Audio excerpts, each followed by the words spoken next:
أعوذ بالله من الشيطان الرجيم. بسم الله الرحمن الرحيم. كيف يتفوق طالب العلم؟ طالب العلم في بدء أمر التحصيل يحب أن ينتخب أحسن طريق للوصول إلى مراتب العالية. أكو أمور لابد أن طالب العلم يهتم بها، يراعيها حتى يتوفق في طول التحصيل. لا يمكن أحد يصل إلى مرتبة عالية إلا بمراعاة هذه الأمور. من جملة تلك الأمور خلع صفة العجب عن نفسه. العجب سبب لانهيار الإنسان، لسقوط الإنسان. الإنسان لابد أن يراعي، خصوصا طالب العلم، بعض الأمور، يدقق في تلك الأمور حتى يصبح شخصا مؤمنا متدينا مفيدا للدين، للدفاع عن المذهب. وإلا الشخص إذا صار شخص لا أبالي لا يقدر أن يدافع عن الدين. الناس لا يسمعون كلامه، لا يهتمون به، لا يتوجهون إليه.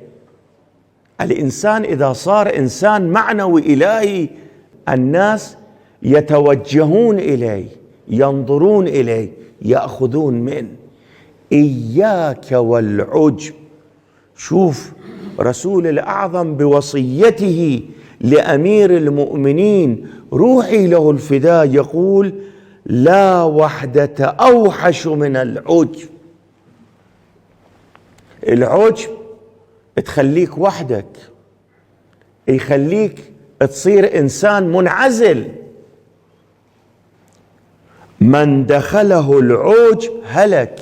أمير المؤمنين يقول إذا دخل العجب في نفس أحد يهلكه يعني شنو؟ يعني يصبح الشخص له صفات غير حميدة، غير مقبولة، غير ممدوحة، يسقط إلى الأرض، يهبط إلى الأرض. لأن الإنسان بالنهاية بالمعنويات يتعلى. بالنهاية الإنسان لما يسلك طريق المعنويات يصل إلى السماء، الله يرفعه إلى السماء. وبصفات غير حميدة يسقط على الأرض، يهبط على الأرض. ولذا العجب قاتل الإنسان، يقتل الإنسان العجب. إياك والعجب. طالب العلم إذا صار فيه العجب ليس له مستقبل. يا داود بشر المذنبين وأنذر الصديقين. قال: كيف أبشر المذنبين وأنذر الصادقين؟ قال: يا داود بشر المذنبين إني أقبل التوبة وأعفو عن الذنب، وانذر الصديقين ألا يعجبوا بأعمالهم فإنه ليس عبد أنصبه للحساب إلا هلك. الله سبحانه وتعالى يخاطب داود، يقول: داود بشر المذنبين، أنا أقبل توبتهم، معاصيهم أمحوها. وخوف الصديقين لما يفعلون الخير لا يعجبون بأنفسهم، وإلا أهلك نفسه. هذا الشخص الذي أعجب بنفسه يمدح نفسه، يكيف، يقول أنا سويت هذا الشيء الزين، ما شاء الله خوش. هذا ليس بمقبول. ترى دير بالك، هذه الخصلة تسبب سقوطك، تسبب انهيارك. لما فعلت شيئا خيرا ووفقت في شيء، احمد الله سبحانه وتعالى بأن الله سبحانه وتعالى وفقك لهذا الأمر، أعطاك فرصة، أعطاك قدرة. الله سبحانه وتعالى يعطي القدرة للإنسان حتى الإنسان بتلك القدرة يفعل الأفعال الحسنة، يقوم بأمور خيرية. إمام الصادق يقول روحي له الفداء، قال إبليس لعنة الله عليه لجنوده إذا استمكنتم من ابن آدم في 3 لم أبال ما عمله فإنه غير مقبول من إذا استكثر عمله ونسي ذنبه ودخله العجب. الشيطان يقول 3 أشياء إذا فعلها الإنسان بعد ما عندي قلق أنا الشيطان، لأنه أعماله ما تنقبل. إذا هذه الخصلة عنده وعمل أشياء خيرية أو أعمال جيدة ليس يقبله الله من، ما يقبل الله سبحانه وتعالى من شنو تلك الأمور ال3؟ لما يحسب عمله هواية كثير وينسى المعصية، أنه عصى ينساه، ويدخل العجب في نفسه. أنا فرحان، أنا الشيطان، أنا مسرور، لأن الإنسان دعي ينزلق إلى الهلاك. أنا أريد هذا من الإنسان. ولذا أرشدك يا أخي يا طالب العلم يا عزيزي، لا تحسب عملك كثير قط، احسب هو قليل حتى الله يوفقك تعمل أكثر فأكثر. ولا تنسي المعصية، كل يوم حاسب نفسك. الله يرحم أمواتكم، والدي رحمة الله عليه وعلى أمواتكم آية الله العظمى الميرزا جواد التبريزي، كان يوم الخميس عصرا يذهب إلى المقابر.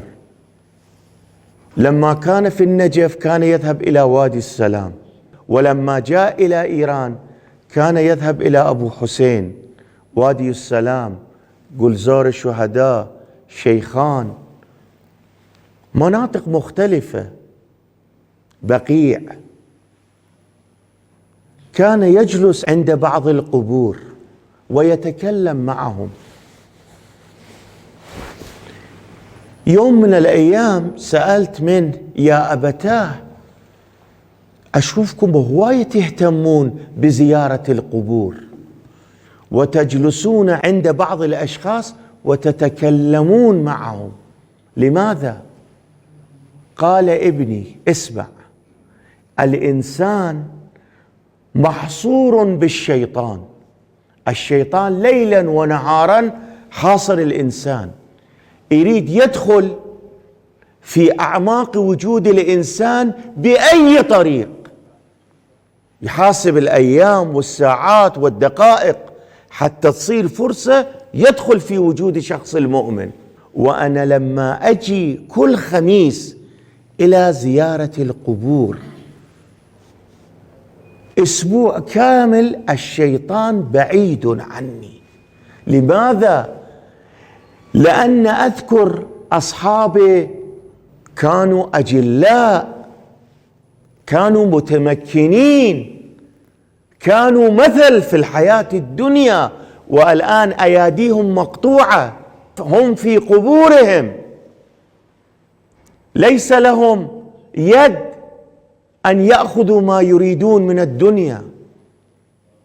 أقعد أعظ نفسي، أتكلم مع نفسي، أفكر الآخرة، القيامة، الموت، هذا بدني جسدي كله متكون عن فلوس إمام العاصر. ما هو جوابك يا مرزا يوم القيامة؟ أسأل عن نفسي، أتكلم معهم، يصير عبرة لي، الشيطان يبتعد عني. أسبوع واحد ألزم نفسي، ولما تتجاوز الأسبوع الشيطان يبدأ أيضا، الشيطان يبدأ مرة أخرى يوسوسني، يريد يدخل في وجودي، المرجعية والزعامة والدنيا وما فيها، يوسوس الإنسان. ولذا ذكر الموت أقوى شيء لنجاة البشرية، لنجاة النفس،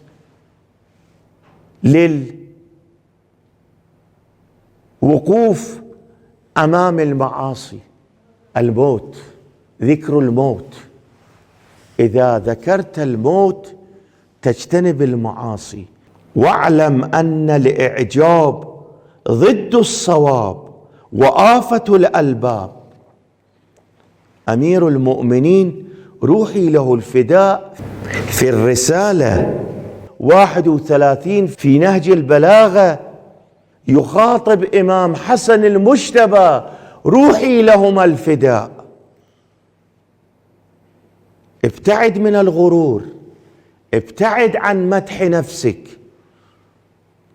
هذا العجب ضد الصدق، ضد الفكر.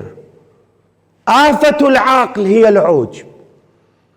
واعلم أن العجب ضد الصواب وآفة الألباب. انتبه يا ابني. وإن شاء الله نستمر بالكلمات والنصائح بالجلسات الآتية، والحمد لله رب العالمين. اللهم صل على محمد.